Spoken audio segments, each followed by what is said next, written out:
39(1) का के अंदर आनंद 39(1) का के अंदर आनंद भदौरिया जी।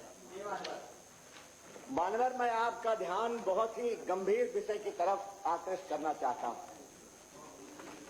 ये अच्छी बात है कि माननीय मुख्यमंत्री जी भी सदन में हैं।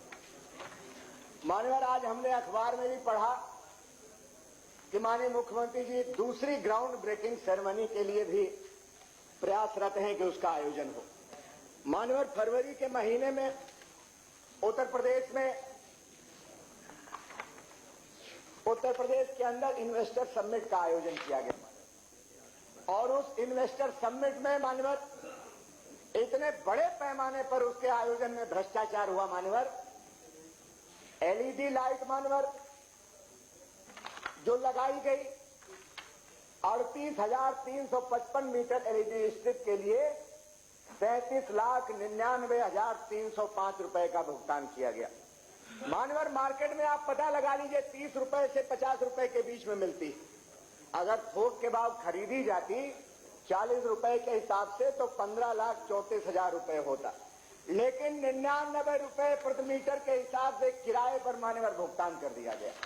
मानवर, 38 लाख रुपए भुगतान कर दिया गया। जो 15.5 लाख की लगभग खरीदी जा सकती थी मानवर एलईडी लाइट, उसको केवल किराए पर मानवर 38 लाख रुपए का भुगतान किया गया।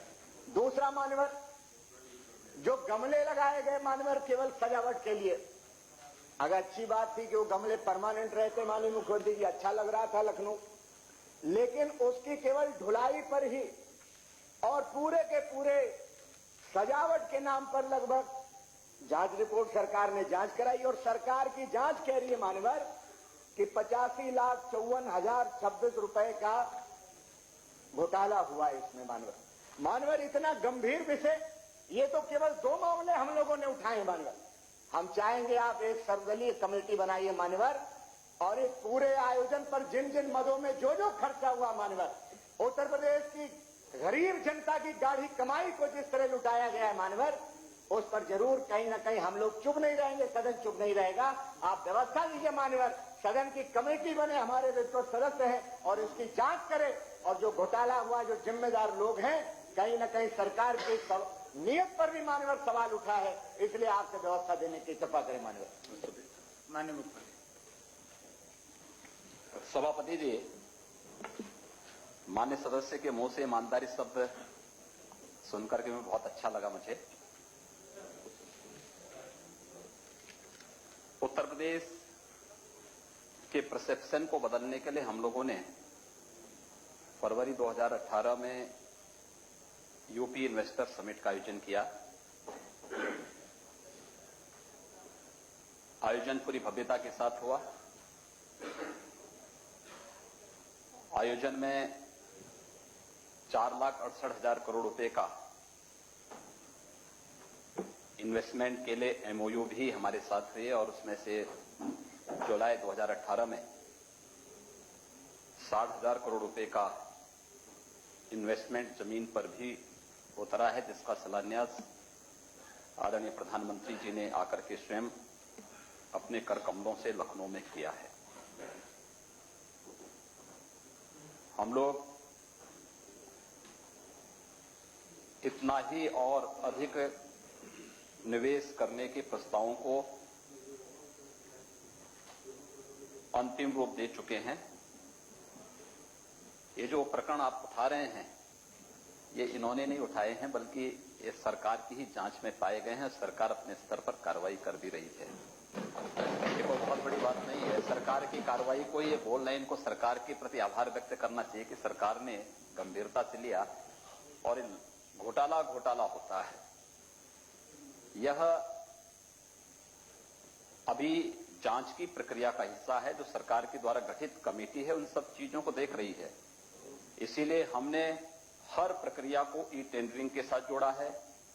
सरकार की हर खरीद को जेम पोर्टल के साथ, गवर्नमेंट ई मार्केट के साथ जोड़ा है, जिससे पूरी पारदर्शिता हर खरीद फरोख्त में और पूरी व्यवस्था में रहे। हमने ऐसा कभी नहीं किया कि जैसे गोमती रिवर फ्रंट में हुआ था। जनवरी जनवरी 2015 में उसका डीपीआर बनता है 157 करोड़ का। मार्च 2017 तक इस कार्य को पूरा होना था।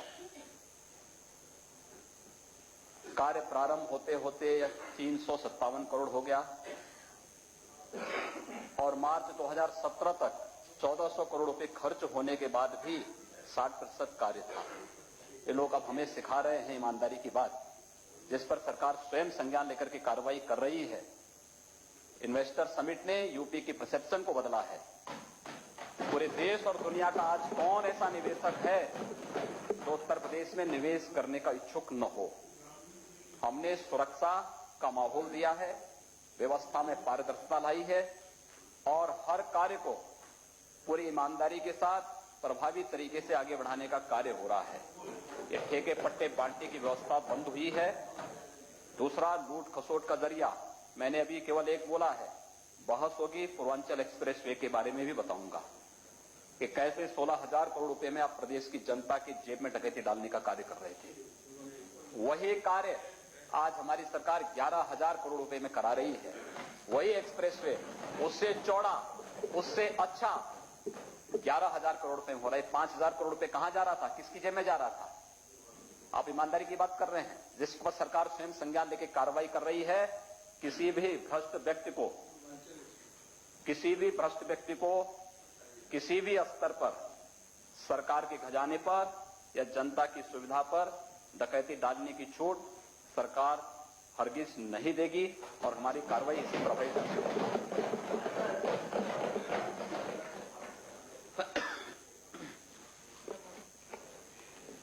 माननीय सभापति जी, आज माननीय मुख्यमंत्री जी,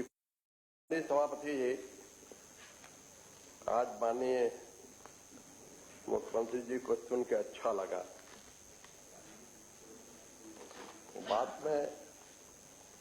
एक बात मैं जरूर कहूंगा कि लगभग 2 साल हो रहे हैं सरकार के और 2 साल में इस सरकार ने एक भी काम नहीं किया और जितनी जांच कराई उस जांच में आज तक किसी में कार्रवाई नहीं हुई। मैं माननीय मुख्यमंत्री जी को बताना चाहता हूं कि आपको सरकारी अधिकारी गलत बता रहे हैं, क्योंकि पूर्वांचल एक्सप्रेस की बात जो आपने कही, 300 किलोमीटर की जो सड़क बनी है 22 महीने में, उसमें 1 पैसे का भ्रष्टाचार नहीं हुआ। रिकॉर्ड है, देश की सबसे अच्छी सड़क है। और आज मैं आपके सामने बड़ी जिम्मेदारी से कह रहा हूं कि आप जो गोमती रिवर फ्रंट है, आप इसको दिखा दीजिए और फ्रांस का जो रिवर फ्रंट है उसको दिखा लीजिए। उससे ये अच्छा बना है, इसमें 1 पैसे का भ्रष्टाचार नहीं हुआ है। आप दिखा दीजिएगा, आप जांच करा लीजिएगा। मैं इसलिए कह रहा हूं कि आप अगर करना चाहते हैं, ठीक है, आपको तो मुख्यमंत्री जी का पद मिला है, आपको करना चाहिए।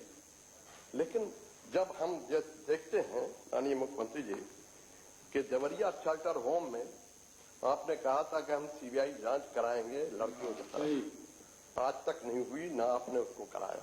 आपकी सरकार सेंटर में भी है, 4 महीने हो गए। इस बात से जनता में सरकार का विश्वास घटता है। मैं आपको सही कह रहा हूं, बहुत कभी कभी हमें ये होता है, ऐसा नहीं है, क्योंकि आप तो आपकी पर्सनल लाइफ जो भी है उस पर कोई कमेंट नहीं है, लेकिन सरकार पे इतना बड़ा भ्रष्टाचार, जो बेसिक शिक्षा, अभी एक इम्तिहान हुआ है, एक नौकरी नहीं दी गई सरकार में, एक भी। मैं आपसे कहता हूं, पहला था 68,500 में काउंसलिंग से होती थी, अब आपने उसमें इम्तिहान कराया, बेईमानी हुई, उन लोगों को पास किया गया जो इम्तिहान में बैठे नहीं, कापियां जला दी गई जिनके नंबर गलत थे। इस किस्म की जो है घपला, मैं समझता हूं कि किसी सरकार में नहीं हुआ होगा। आप बताइए, इतने 5 साल की सरकार में है, कहां हुआ? कितने लोग, कितने लाख नौकरियां बेसिक शिक्षा में दी गई, आप आज जांच करा लीजिए। मैं खुद कहता हूं। तो इससे यह है कि मैं आपसे सही कह रहा हूं, कि हम लोग का सौभाग्य है, प्रदेश का सौभाग्य है। सरकार तो आएगी, जिसको ऊपर वाला चाहेगा उसको मिलेगा, वह पद सरकार मिलेगी। लेकिन 5 साल में अखिलेश जी ने जिस ईमानदारी से काम किया वैसी मिसाल अब तक नहीं मिली। मैं आज आप पूरी ईमानदारी देगा, किसी चीज में आप जांच करा लीजिएगा, दिखवा लीजिएगा। तो इसलिए मैंने कहा कि जांच से नहीं होता, कार्रवाई पे होती है। मैं इसलिए कह रहा हूं कि कभी कभी एक बड़ा प्रदेश है, आपको ऊपर वाले ने बहुत वक्त दिया, जनता की समस्याएं हैं। आज जो यहाँ के हाल है बहुत खराब हाल है। आप कोशिश कर रहे हैं, लेकिन आप मुझे एक ही मैं आपके सामने मिसाल रख देता हूं कि यहाँ पे राजभवन के सामने हत्या और हुई, डकैती हुई, दिन दहाड़े पकड़े गए, लेकिन इतना सिक्योरिटी जोन में हत्या, लूट होना 1 बजे दिन, उसके लिए किसी को सजा नहीं दी गई। मैं इसलिए कह रहा हूं, मैं आपको इसी वक्त कहना चाहता हूं कि जो बुलंदशहर के इंस्पेक्टर का कत्ल हुआ है, हत्या हुई है, अगर आपने उसमें मुख्य अभियुक्त को गिरफ्तार करा दिया होता तो आज आपकी छवि आसमान को, लेकिन आप उसके जिस तरीके से लोग, सरकार भी गलत जो भी हो रही है, लोग सरकार कहते हैं, उससे सरकार में जनता का विश्वास घटा। मैं आपको सही कह रहा हूं, आप जो भी माने, पुलिस का मनोबल टूटा है। उस पूरी घटना को आप देखें, क्योंकि ऐसा है कि हम कुछ भी कहें उसका वो करें, लेकिन हालात जो है वो बहुत खराब है। तो मैं आपसे ये नहीं कहूंगा, अभी आपको तो 3 साल और हैं, जनता की आवाज आप सुनेंगे, मुझे उम्मीद है।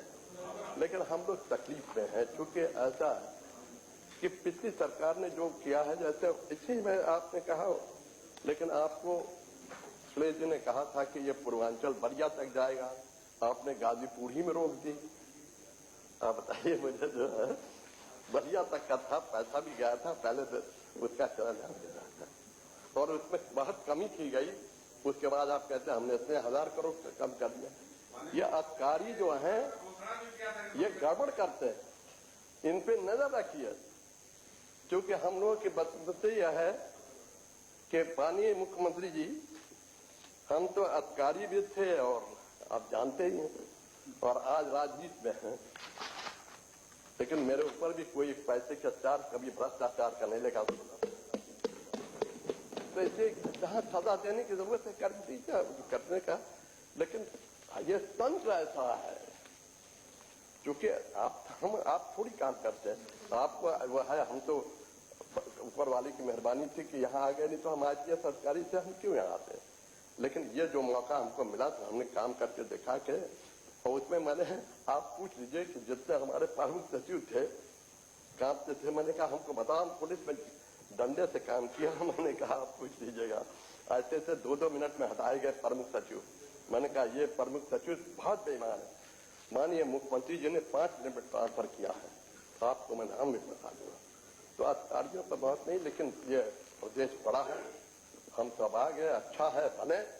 लेकिन मैं एक बात आपको जरूर कहूंगा कि मैं काम किया है, नेताजी तो मुझे लाई ही, आपसे जानते ही हैं, लेकिन मुझे इस बात का फख्र भी है, और मैं महसूस करता हूं कि जिंदगी में अच्छा मौका मिला कि अखिलेश जी के साथ काम करके एक ईमानदार मुख्यमंत्री, जिसने विकास को नई ऊंचाइयों पर पहुंचाया, और जिसने किया इससे ये कि उन्होंने अपना काम काज किया, आपको अपना काम करें। तो इससे हम लोगों को अब क्या टीका टिप्पणी की जरूरत नहीं है।